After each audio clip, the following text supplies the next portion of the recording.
Because I want the children to be focused on their own futures and also at the same time be responsible for what's going on in their hometowns, in the country and in the world, but at the same time focus on getting their futures secure, strengthened, get their lives in order and become more successful, and then be able to make a change for lives here and beyond.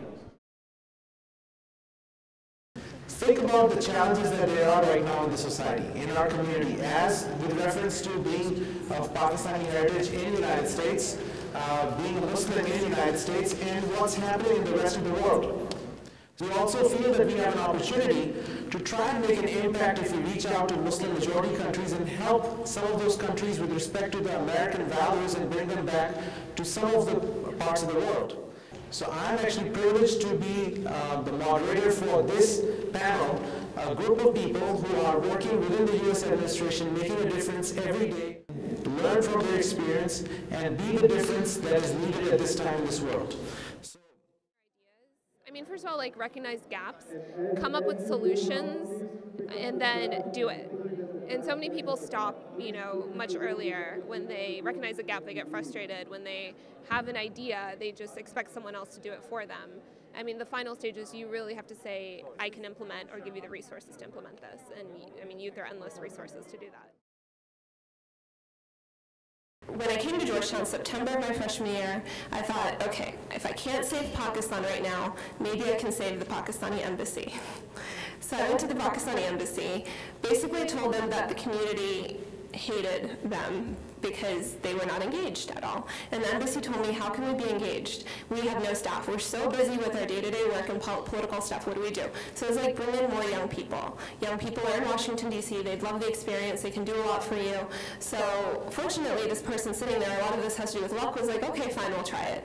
So we announced an internship program, and that internship program is going on to this day. So USAID, actually in March, Obama asked State Department, USAID, and the Peace Corps to figure out how to engage diaspora communities. And USAID actually took the lead on developing an action plan for how to do this. And the idea is that diasporas are becoming, they're major stakeholders, they're powerful players in foreign policy. There's 62 million first or second generation diaspora in America today. And remittances are so high. Actually, private giving is larger than aid through governments. So there has to be a way to partner with diasporas for what they know, and then also resources to do development better. I think the Arab Spring taught everyone that people change societies much more effectively than governments do. And people will change, Pakistan and change countries before aid does. So often it's a struggle, I think, waiting for governments to do things. And I mean, people are already doing great work, and it's, just keep spending time figuring out how to do that better, and ultimately governments will be forced to engage. So I'll leave it at that, and then maybe we can talk more in the Q&A. And it was a pleasure to come to this conference because, first of all, when I was a young Pakistani youth, I never had opportunities like this. I wish I did. I wish I had role models such as those that were here today. In non-traditional roles such as this, all I knew were doctors and engineers, and I knew I didn't want to be any of those. So it was a great opportunity to hear from other people in similar fields and to engage with youth and to learn that there were so many other people that had aspirations like this, and to sort of give them a platform in which to speak and ask questions. And for me, internships were the key to figuring out what I wanted to do. And as I developed those internships, one of my internships brought me here to Washington, and I lobbied members of Congress on human rights abuses in South Asia. And one of those internships allowed me to work with prominent human rights activist Asma Jahangir in Pakistan. And I thought, I want to discover my Pakistani side too. I learned enough about the U.S. politics, and I'd like to go to Pakistan. And so I called her up and I said, I'd like to go to Pakistan and work with you. And she said, well, what are you going to do for me? No, thank you.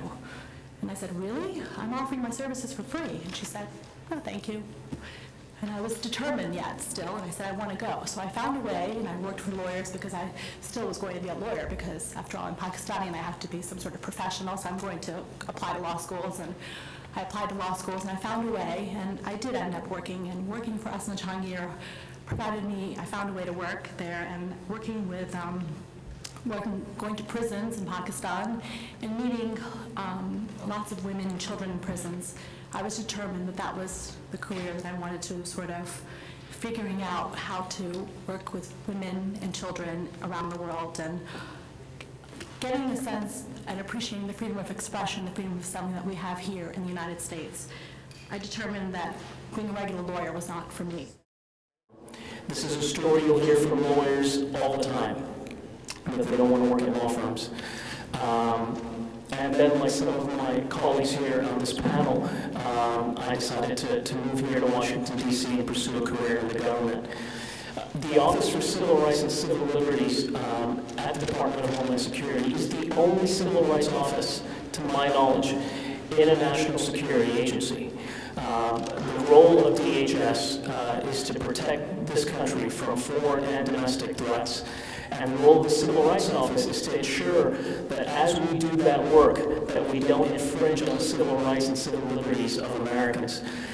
For instance, something that our community might be familiar with specifically, a lot of folks will be going to Hajj in the next week or so.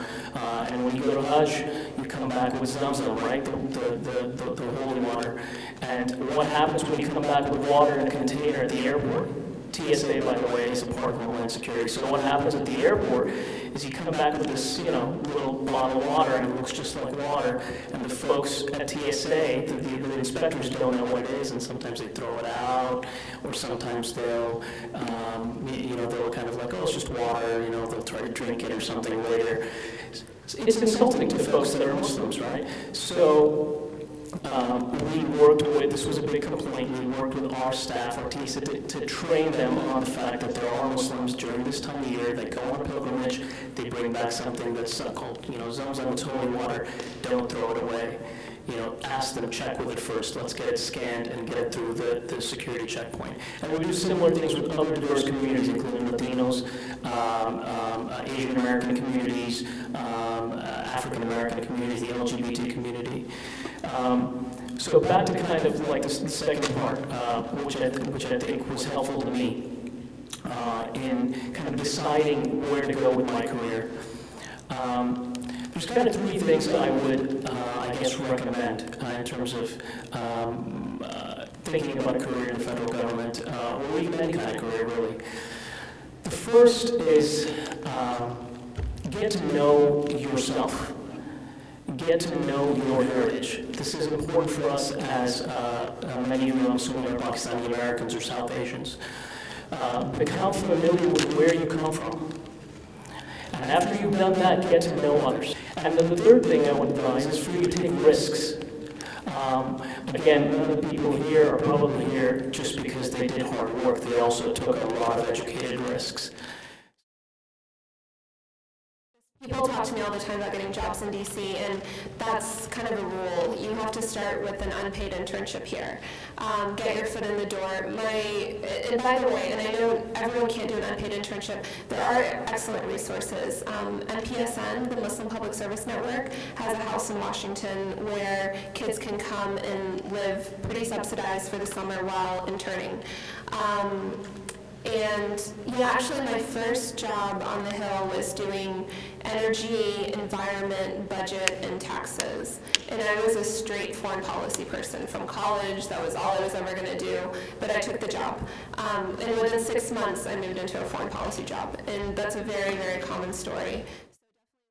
Another way to get into government, for instance, are fellowships. I mean, those you can apply while you're in graduate school or undergraduate, and those are another way to get into government quite easily. So apply for those fellowships as well. Those are another access point. In terms of, networking is extremely important. In fact, there's no figures on this, but I would say that a very large percentage of the jobs on USA jobs that are posted, at least for the State Department, the people who are posting those jobs, they already have someone in mind that they want to end up filling that job. And it's because either that person has been an intern in their office, or that person, or that job is to be filled by someone that has worked with those individuals or that office before. But having a professional network is extremely important. A lot of professors end up coming in and out of government as well. So if you're interested in potentially working government, you should also try to keep in touch with some of your professors and teachers that work on issues that you're very interested in. I would add network and hallway reputation. In government, it's very small. The NGO and civil society world also. I mean, people do ask about you. As Ursula said, yeah, people have someone in mind, and they're not shy about picking up the phone or asking, going down the hall and asking about you.